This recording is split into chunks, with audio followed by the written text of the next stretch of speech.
नमस्कार, मैं रविश कुमार। प्रधानमंत्री आवास योजना के तहत लाभार्थियों को सौंप दिए गए 75 मकान लापता हो गए हैं।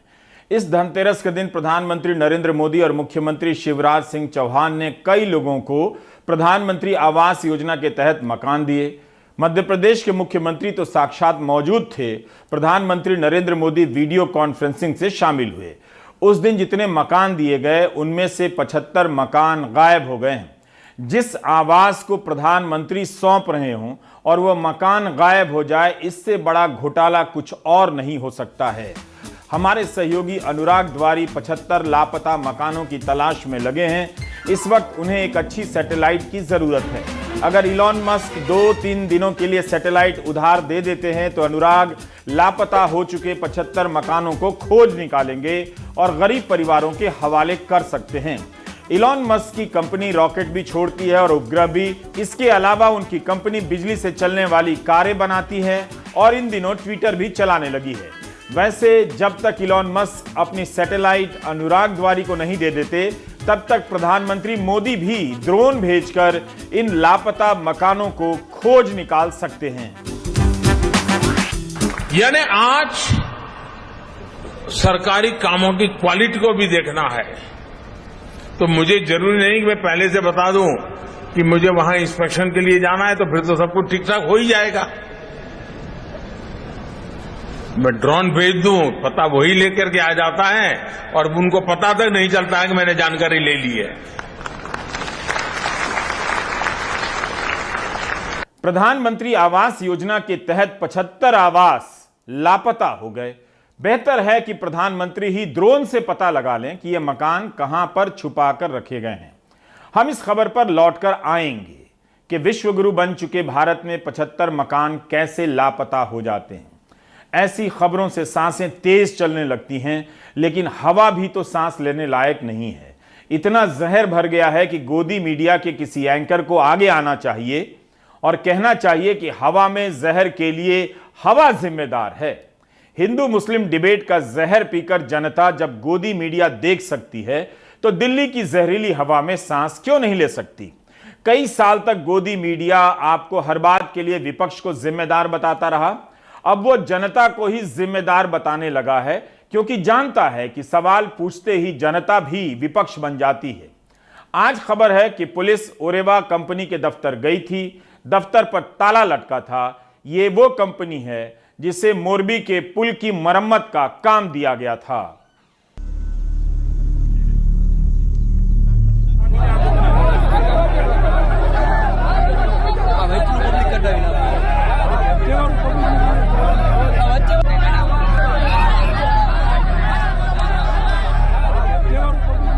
एक 135 लोगों की जान लेने वाले मोरबी पुल हादसे के बाद मच्छू नदी में शवों की तलाश का काम गुरुवार को भी जारी रहा।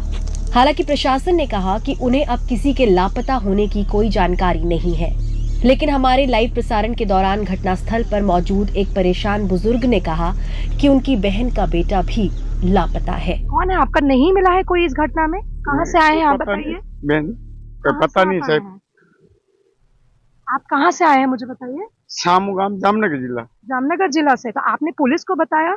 हाँ, लिखा? कौन था आपका? कौन था? हमारी बहन का भाणेज था। छोटा बच्चा था? हाँ, छोटा बच्चा। तो अभी तक नहीं मिला है? वो यहाँ पे था? घूमने के लिए।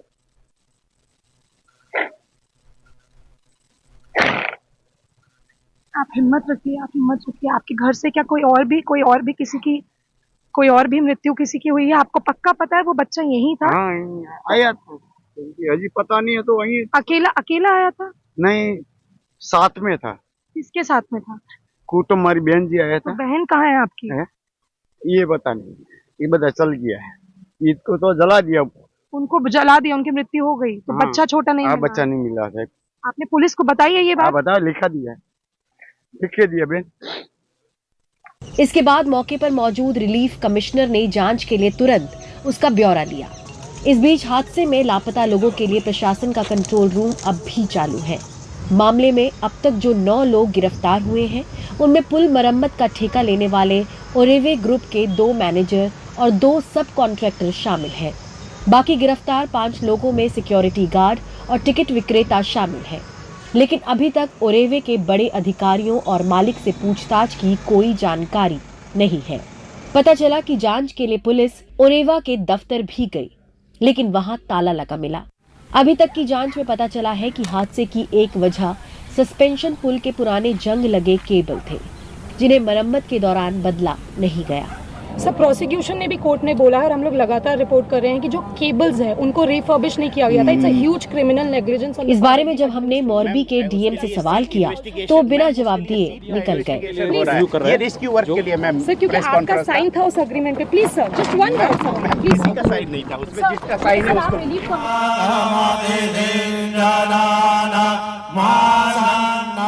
सस्पेंशन ब्रिज हादसे में 135 लोगों की मौत के बाद से मोरबी में मातम सा है।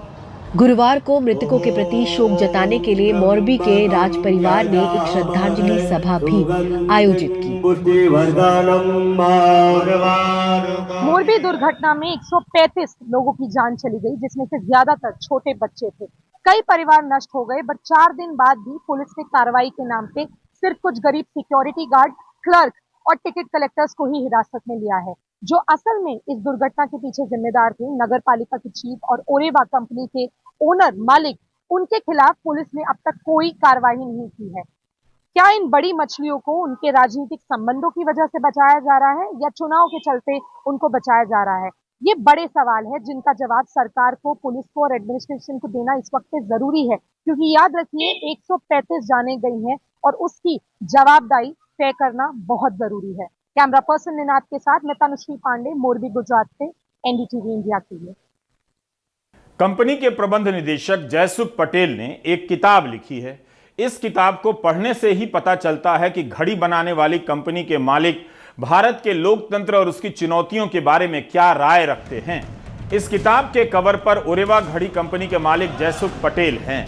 गुजराती भाषा में लिखी गई इस किताब के 179 पन्नों पर जयसुख पटेल देश की समस्या और उसका समाधान पेश करते हैं। जयसुख पटेल ने लिखा है कि मुझे लग रहा है कि करप्शन के चक्कर से भारत को सिर्फ डिक्टेटर ही मुक्त करा सकता है और देश में ऐसे लोगों की जरूरत है। क्या हमारा सिस्टम डेमोक्रेसी के लायक है? किताब का नाम समस्या और समाधान है।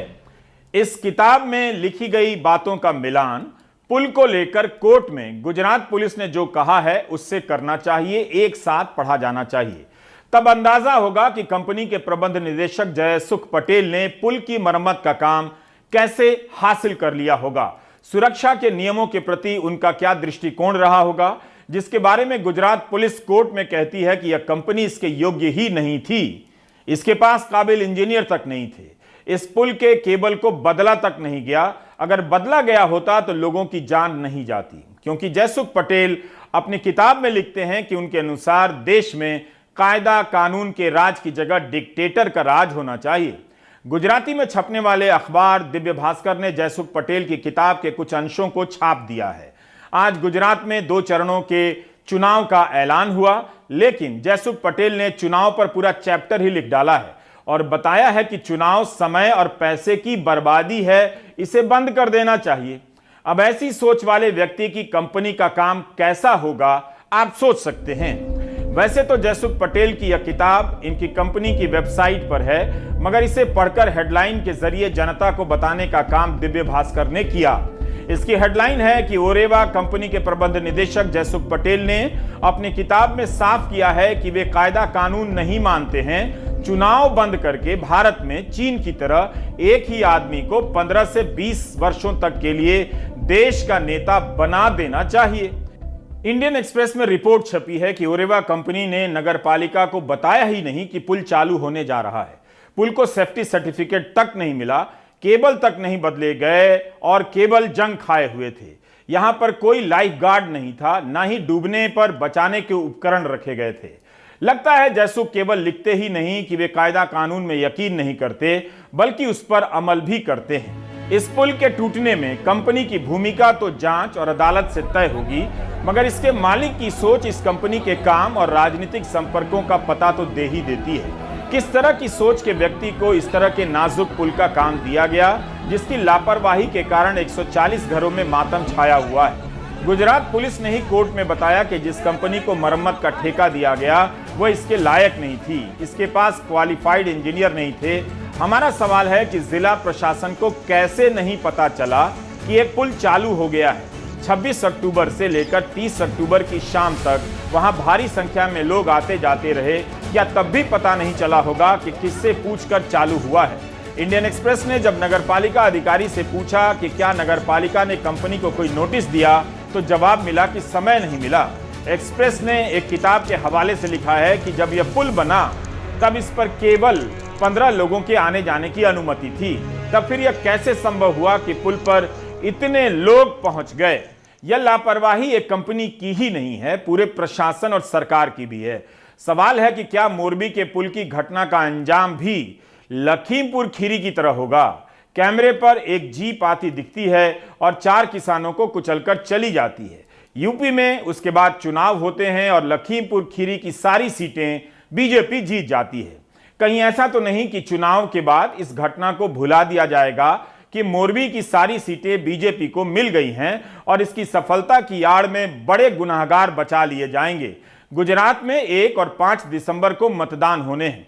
वहां जोर अब चुनाव पर होगा या जांच पर? जयसुख पटेल के राजनीतिक संबंधों पर कोई ठोस रिपोर्ट मीडिया में नहीं आई है। जयसुख पटेल की किताब समस्या और समाधान पढ़ने से बहुत कुछ समझ आ जाता है। जो व्यक्ति भारत के लिए तानाशाही का सपना देखता हो, वो पत्रकारों और जनता के प्रश्नों के जवाब क्यों देगा? यह जयसुख पटेल की किताब के पन्नों की तस्वीरें हैं। मोरबी पुल की मरम्मत करने वाली कंपनी के प्रबंध निदेशक पटेल ने इस किताब के पेज नंबर 54 से लेकर 56 पर इस तरह लिखा है कि मुझे लगता है कि हम सब लोग डिक्टेटरशिप के ही लायक हैं। गुलामी हमारे डीएनए में है। चीन में लोकतंत्र नहीं है, वहां इलेक्शन नहीं है, सो अनावश्यक खर्चा नहीं होता, ह्यूमन रिसोर्स की बर्बादी नहीं होती, लोग अनुशासन को मानते हैं। हमारे देश में चीन के जैसा चुनाव बंद करके एक ही व्यक्ति को 15-20 साल तक शासन करने का अधिकार दे देना चाहिए ताकि विकास हो सके। जयसुख पटेल भारत को चीन जैसा बना देना चाहते हैं, जबकि हम लोग चीन की फुलझड़ियों के विरोध में ही दिवाली गुजार देते हैं। लोकतंत्र के प्रति इतनी नफरत लेकर यह व्यक्ति घड़ी बनाने की इतनी बड़ी कंपनी कैसे चला रहा था? अपनी किताब में जयसुख पटेल ने लिखा है कि लोकतंत्र हमारे देश के लिए कैंसर है जिसका कोई इलाज नहीं। जयसुख पटेल की यह किताब पढ़ी जानी चाहिए ताकि हम जान सकें कि पैसे वाले लोग लोकतंत्र को लेकर क्या सोच रहे हैं। उन्हें तानाशाही क्यों पसंद है? जो व्यक्ति खुद किसी कानून को नहीं मानता, वह देश के लिए चाहता है कि देश में एक डिक्टेटर आए जो डंडे के जोर पर सबको अनुशासन सिखाए, चुनाव ना हो और 15-20 साल तक एक ही आदमी के पास सत्ता रहे, ताकि यह बिना योग्यता के पुल की मरम्मत का काम लेते रहें, भले ही उस पुल के टूट जाने से लोग मरते रहें। जयसुख पटेल पेज नंबर 76 पर लिखते हैं कि माफ करना, पर मुझे कहना पड़ रहा है कि हमारे देश में क्रिकेट के बाद सबसे ज्यादा टाइम बर्बाद करते हैं तो वो है धार्मिक नेताओं, महात्माओं, आचार्यों जैसे कि मुरारी बापू, स्वामी नित्यानंद, आशाराम बापू, राम रहीम, श्री श्री रविशंकर, बाबा रामदेव, रमेश भाई ओझा। इनके प्रवचन और सभा कितने दिनों तक चलती रहती है और लोगों का टाइम खराब होता रहता है। इस किताब के प्रकाशन की तारीख 18 मई 2019 है, यानी मोदी सरकार के 5 साल बीत जाने के बाद जयसुख पटेल यह सब लिख रहे हैं। इन बातों को आप उस दौरान के व्हाट्सएप मैसेज और फेक न्यूज से जोड़कर देख सकते हैं, जब भारत की समस्याओं को दूर करने के नाम पर चीन की तरह डिक्टेटर का सपना देश भर में गोदी मीडिया और व्हाट्सएप यूनिवर्सिटी के जरिए बांटा जाता था। विपक्ष को समस्या की जड़ बताया जा रहा था। जिस व्यक्ति को चुनाव समय की बर्बादी लगता है, वह व्यक्ति 140 लोगों के मर जाने से कितना ही दुखी होगा, यह उसके अभिनय क्षमता पर ही निर्भर करता है कि दुखी होने की नौटंकी किस हद तक कर सकता है। जयसुख पटेल ने कश्मीर की समस्या के समाधान को लेकर एक पूरा चैप्टर लिख डाला है। सुझाव दिया है कि भारत सरकार को 35 से धारा 370 समाप्त कर देना चाहिए। कश्मीर में 1 साल के लिए मीडिया पर सेंसरशिप होना चाहिए। करीब करीब ऐसा ही हुआ, लेकिन जयसुख पटेल यहां तक लिख देते हैं कि कश्मीर को दवाओं और भोजन की सप्लाई बंद कर देनी चाहिए। ये सारी बातें उस वक्त के व्हाट्सएप यूनिवर्सिटी के मैसेज के हिसाब से हैं। कश्मीर समस्या के समाधान के लिए 15 सुझाव देते हुए जयसुख पटेल लिखते हैं कि अगर हम इसमें से कुछ नहीं कर सकते तो हमें कश्मीर को छोड़ देना चाहिए। कश्मीर की प्रजा पाकिस्तान के साथ जाना चाहती हो या आजाद रहना चाहती हो, वो उनके ऊपर छोड़ देना चाहिए। इससे सालाना मिलिट्री पर होने वाले करोड़ों रुपए बच जाएंगे, इससे शहीद होने वाले जवान भी बच जाएंगे, करोड़ों रुपए देश के विकास के काम आएंगे। इस तरह की बातें कोई लिख दे तो उसके खिलाफ देशद्रोह का मुकदमा हो जाए। यही बात अगर उमर खालिद किसी और संदर्भ में, व्यापक संदर्भ में लिख दें तो सुनवाई से पहले उन्हें आजीवन कारावास की सजा सुना दी जाएगी। गोदी मीडिया घंटों डिबेट करेगा कि इस व्यक्ति को फांसी दे देनी चाहिए। लेकिन इन बातों से पता चलता है कि यह व्यक्ति जयसुख पटेल अपने ही देश के नागरिकों के प्रति कितनी क्रूर सोच रखता है। उनके लिए दवा और भोजन तक बंद कर देने का सपना देखता है। कश्मीर तो भारत का ही हिस्सा है, लेकिन यह व्यक्ति कश्मीर के लिए दवाओं को बंद कर देना चाहता है और भारत के लिए डिक्टेटर चाहता है और आपको घड़ी बेच रहा है। यह कोई साधारण कंपनी नहीं है। ओरेवा दावा करती है कि वह घड़ी बनाने वाली दुनिया की सबसे बड़ी कंपनी है। इस कंपनी के प्रबंध निदेशक को चुनाव से चिढ़ है, लोकतंत्र से चिढ़ है। यह व्यक्ति घड़ी बेचकर भारत की जनता के लिए कैसे वक्त की कल्पना गढ़ रहा है, उससे सावधान रहने की जरूरत है। यह कंपनी केवल घड़ी नहीं बनाती है, पंखे बनाती है, हीटर बनाती है, इलेक्ट्रिक बाइक बनाती है, लाइट, स्विच वगैरह वगैरह तमाम चीजें बनाती है। जाहिर है काफी बड़ी कंपनी है। लोकतंत्र के कारण ही जयसुख पटेल कंपनी बना पाए, लेकिन पैसा आ जाने के बाद इसी लोकतंत्र को खत्म कर देने के उपाय अपनी किताब में बता रहे हैं। क्या पता तानाशाही आती तो इनकी कंपनी पर किसी और का अधिकार हो गया होता और ये डिक्टेटर के कहने पर उसी कंपनी में मालिक से मुलाजिम हो गए होते। वैसे इतिहास भी यही बताता है कि तानाशाही लाने में कॉरपोरेट का सबसे बड़ा सहयोग होता है। पेज नंबर 31 पर जयसुख पटेल लिखते हैं कि जब मैंने भूमि अधिग्रहण कानून को लेकर अपने विचार प्रधानमंत्री मोदी को बताए तो प्रधानमंत्री ने पूछा कि भूमि अधिग्रहण कानून सरल क्यों नहीं हो सकता। प्रधानमंत्री ने सुझाव दिया कि नितिन गडकरी जयसुख पटेल से बात करें और भूमि अधिग्रहण कानून पर चर्चा करें। यह सब लिखा है जयसुख पटेल ने।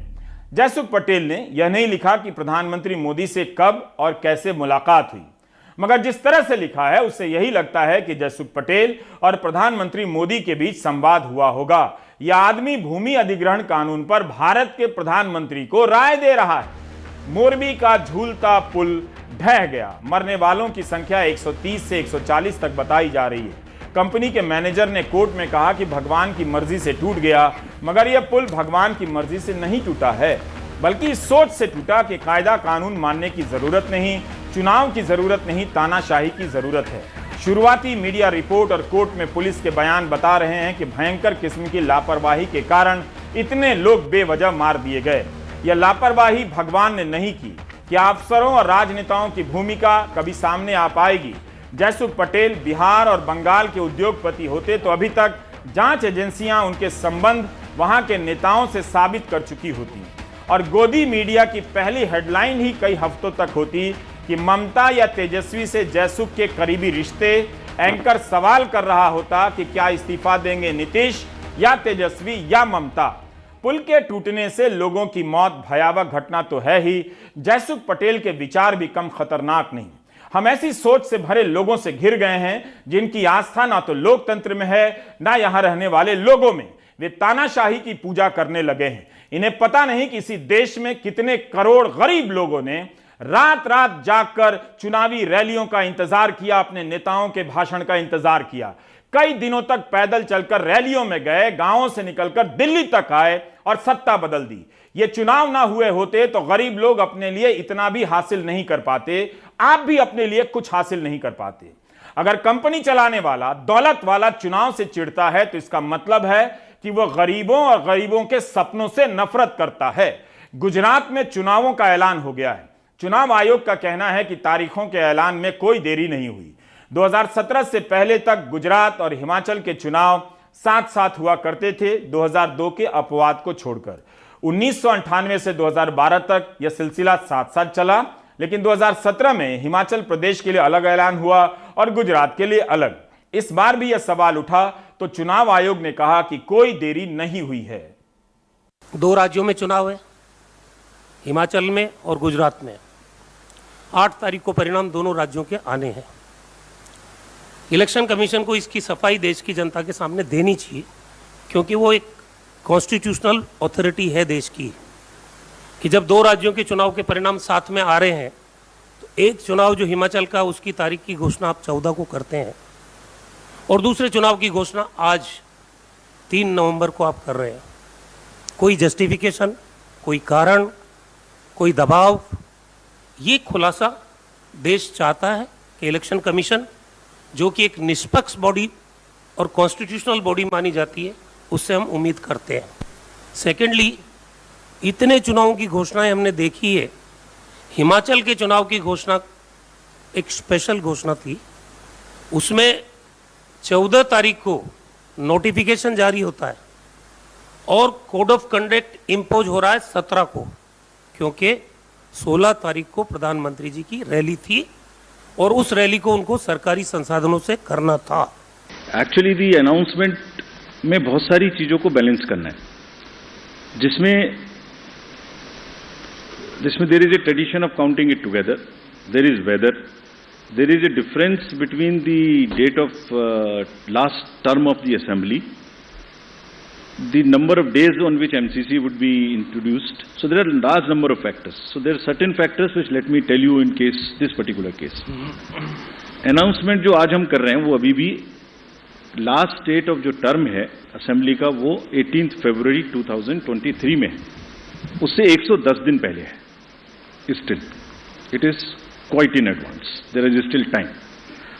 But then it gets constrained by or limited by or we have to factor in the elections in the other state.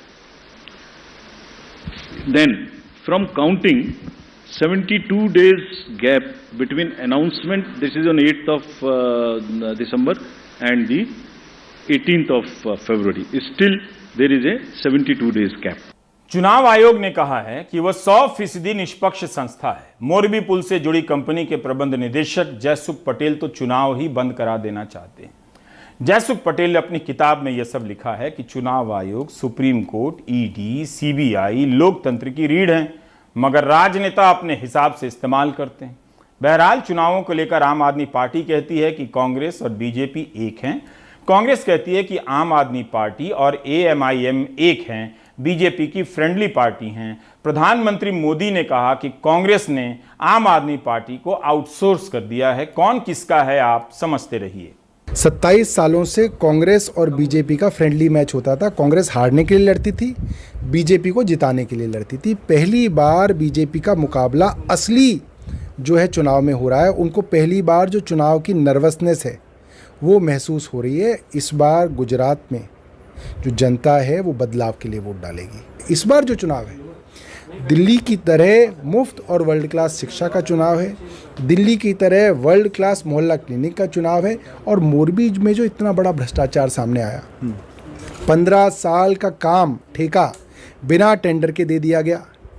पुल की रिपेयर का काम एक घड़ी बनाने वाली कंपनी को दे दिया गया। बड़ा भ्रष्टाचार है। 135 लोग मारे गए।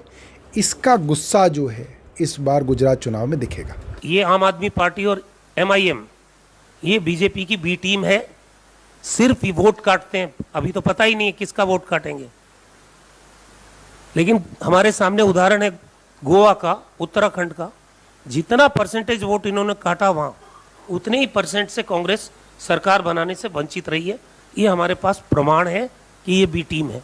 अगर ये कांग्रेस, बीजेपी और दूसरी पार्टियां तैयार हो जाए तो हमारा इरादा यह है कि अहमदाबाद के रिवर फ्रंट पर हम अपने पार्टी के पैसों से इन लोगों को बिठाकर एक जो भी खर्चा होगा करेंगे, वो तय कर ले हम क्या है। वो तैयार हैं कि वो रिवर फ्रंट पर बिठा देते हैं उनको।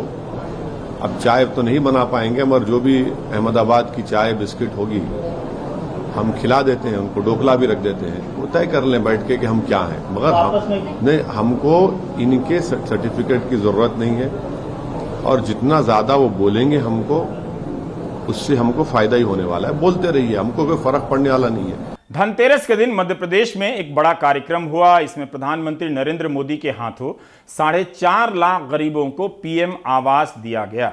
अब पता चल रहा है कि कई मृतकों के नाम पर घर स्वीकृत हो गए, तो कई गरीबों को मकान नहीं मिला, लेकिन पैसे उनके खाते में आए और चले भी गए। ये भी पता लगा कि भ्रष्ट सिस्टम कैसे सरकारी योजनाओं के तहत बनने वाले कुएं को भी पी गया है, शौचालय चट कर गया है। घोटाले करने वालों की हिम्मत देखिए। जिस कार्यक्रम में प्रधानमंत्री मौजूद हों, उसमें भी हाथ साफ करने से इन्हें डर नहीं लगता है। अनुराग द्वारी की ये रिपोर्ट देखिए। जरा दिल थाम के बैठिएगा। –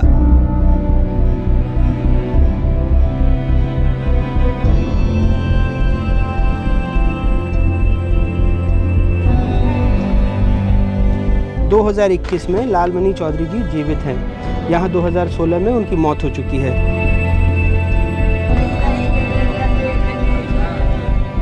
अपना पैसा देवा दे, अब तो बनवा ले हम घुस बैठिए लूट लिया महाराज। प्रधानमंत्री आवास योजना के तहत गरीब को अपना पक्का घर देने का ये अभियान सिर्फ एक सरकारी योजना मात्र नहीं है। 4.5 लाख सपने कितने सुंदर होंगे, ये जानने हम भी सतना पहुंचे। जिले में 600 से ज्यादा ग्राम पंचायतें हैं।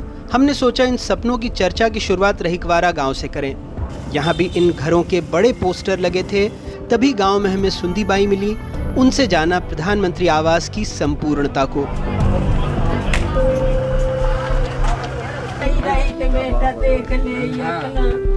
इस एक घर में आप प्रधानमंत्री आवास योजना की अपनी हकीकत देख ली। थोड़ा अंधेरा है, लेकिन आपको यहाँ मैं उज्ज्वला योजना की भी हकीकत दिखा दूंगा, है ना। 4 बर्तन हैं। इनके घर पे कोई नहीं है, सिर्फ एक पति थे, 2-3 साल पहले गुजर गए। एक बेटा है, वो भी ठीक से सुन नहीं पाता है। हमारा कोई राशन वाशन मिलता है? पैसा निकाला बेटा तो घर बना ले। कहाँ घुसियो? कोई पेंशन मिलती है? पेंशन पेंशन गल्ला मिलता है? गल्ला नहीं मिले। राशन वाशन कुछ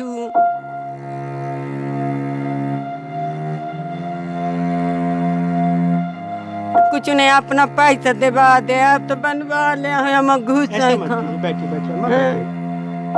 सुंदी बाई के घर की संपूर्णता आपने देख ली। बस 2 बंदी है और उसमें धान। आगे गली में हम शिव कुमार चौधरी के साथ चल पड़े। वो धीरे धीरे चल रहे थे, दिव्यांग हैं। हमें पता लगा उनका घर भूतहा है। आप भी देखिए कैसे। जरा दिल थाम के बैठिएगा, क्योंकि मैं, मेरे कैमरा सहयोगी रिजवान खान और मेरे स्थानीय साथी ज्ञान शुक्ला भूतों के घर में प्रवेश करने वाले हैं। ये बात आपको हास्यास्पद लग रही होगी। देखिए कितनी खूबसूरत इसमें तस्वीरें हैं इनके घर के बनने की। ये पक्का घर, यहाँ पर काम हो रहा है। ये पक्का घर, ये छत डली है, छड़ें डली हुई हैं, है ना। और ये तस्वीरों में ही 2021 में लालमणि चौधरी जी जीवित हैं।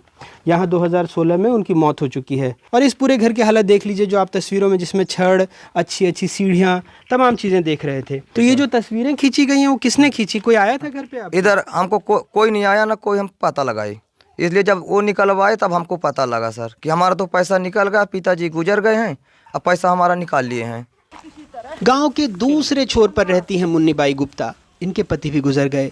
झोपड़ा गिर गया, बेटे के पास पक्का मकान है। इन्हें सिर्फ सरकारी कागज में स्वीकृति मिली, ना मकान मिला, ना पैसा।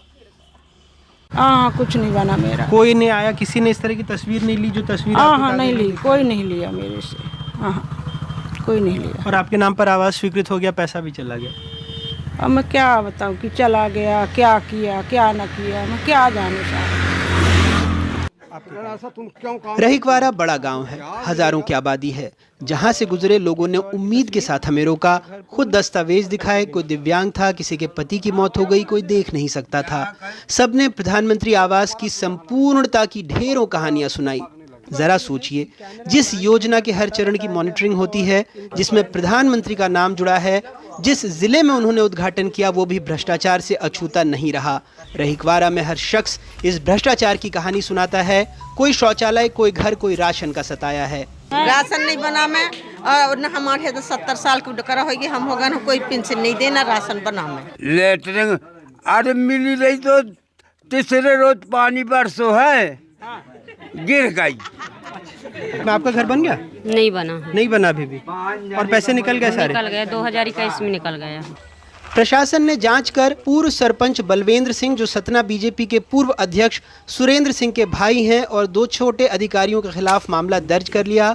गांव वाले कहते हैं सालों से ये खेल चल रहा था, लेकिन राजनीतिक रसूख में सब चुप थे।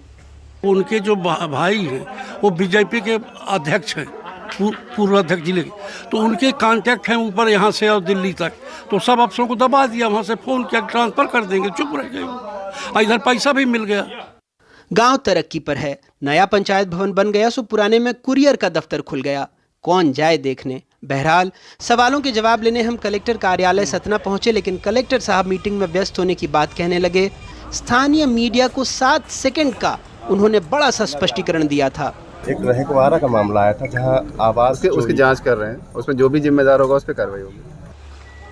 ग्रामीण विकास मंत्री मिले नहीं। वैसे सरकारी वेबसाइट कहती है नवीनतम IT उपकरणों और प्रौद्योगिकी का उपयोग कर घर की स्वीकृति और पूर्णता की सूक्ष्म निगरानी, मंत्री, सचिव, अतिरिक्त सचिव और संयुक्त सचिव द्वारा नियमित समीक्षा। तो क्या सिर्फ 3 लोग मिलकर फिलहाल 75 घर हड़प गए? क्या मंत्री जी, बड़े बाबुओं और बैंक कर्मचारियों की भूमिका भी तय होगी? और क्या जिला प्रशासन सरकार सवालों का जवाब देने की हिम्मत जुटा पाएगा? सतना से ज्ञान शुक्ला और रिजवान खान के साथ अनुराग द्वारी की रिपोर्ट, NDTV इंडिया। जिस राज्य में प्रधानमंत्री के कार्यक्रम में घोटाला हो जाए, क्या वहां केंद्रीय जांच एजेंसियों को तुरंत नहीं जाना चाहिए? वहां नहीं तो मोरबी पुल की मरम्मत से जुड़ी कंपनी के खाते ही खंगाल ले। झारखंड के मुख्यमंत्री हेमंत सोरेन को ईडी ने खनन से जुड़े मामले में पूछताछ के लिए बुलाया। सोरेन ने जाने से इनकार कर दिया और कहा कि पूछताछ क्यों, एजेंसी उन्हें गिरफ्तार ही कर ले। दूसरी तरफ तेलंगाना के मुख्यमंत्री KCR ने भी प्रेस कॉन्फ्रेंस कर आज कुछ और सबूत पेश किए। उनके हिसाब से ये सबूत भयंकर है। मुख्यमंत्री का आरोप है कि बीजेपी उनकी पार्टी को तोड़ने का प्रयास कर रही है, करोड़ों रुपए बांट रही है, जिसके सबूत उनके पास हैं। क्या आपको लगता है कि हम लोग चोर उचक्के हैं क्या लगता है कि कोई हत्यारे हैं?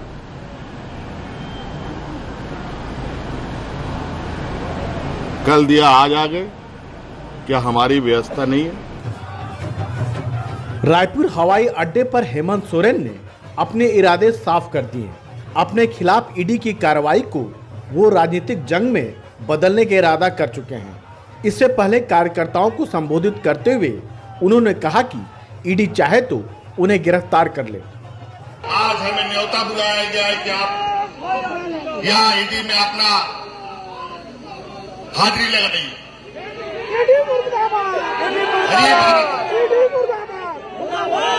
अगर इतना बड़ा जुर्म किया है तो ऐसा करो, तुम आओ और हमको अरेस्ट करके दिखाओ तो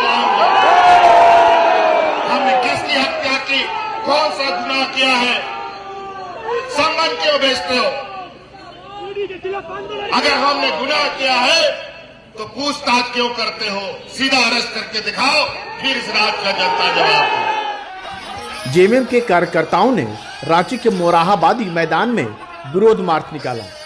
सोरेन ने आरोप लगाया कि बीजेपी राज्यपाल के साथ मिलकर उनकी सरकार को अस्थिर करने की कोशिश करती रही है। झारखंड के मुख्यमंत्री को अवैध खनन मामले में पूछताछ के लिए ईडी ने समन भेजा था। बजाय ईडी दफ्तर जाने के हेमंत सोरेन ने अपने आने वाले 15 दिनों के कार्यक्रम की घोषणा भी कर दी। 11 नवंबर को विधानसभा का विशेष सत्र बुलाने का भी ऐलान किया। अब बीजेपी कह रही है जब मुख्यमंत्री पाक साफ हैं तो फिर ईडी दफ्तर जाने से क्यों भाग रहे हैं? देखिए, जब भी आप भ्रष्ट आचरण करते हैं और आपकी चोरी पकड़ी जाती है तो आप इसी तरीके की नौटंकी करके लोगों का ध्यान भटकाने की कोशिश करते हैं। हम झारखंड में जो आपने देखा वो एजेंसीज के दुरुपयोग का जो एक लंबा सिलसिला चलता आ रहा है उसका एक और उदाहरण है। ऐसा क्यों है कि ये एजेंसीज भारतीय जनता पार्टी का भ्रष्टाचार, कर्नाटक का भ्रष्टाचार, 40% कमीशन का भ्रष्टाचार, हेमंता बिस्वा शर्मा का तथाकथित वो व्हाइट पेपर उस वक्त का, उस सब पे एजेंसीज मौन हो जाती है। लेकिन जहां गैर भाजपा शासित प्रदेश हो वहां एजेंसीज 24 घंटे रात को भी काम कर रहे होते हैं, दिन रात जाग कर अफसर काम कर रहे होते हैं। तो ये सवाल सबके जहन में है। कांग्रेस केंद्र सरकार पर एजेंसियों के बेजा इस्तेमाल का आरोप लगाती रही है।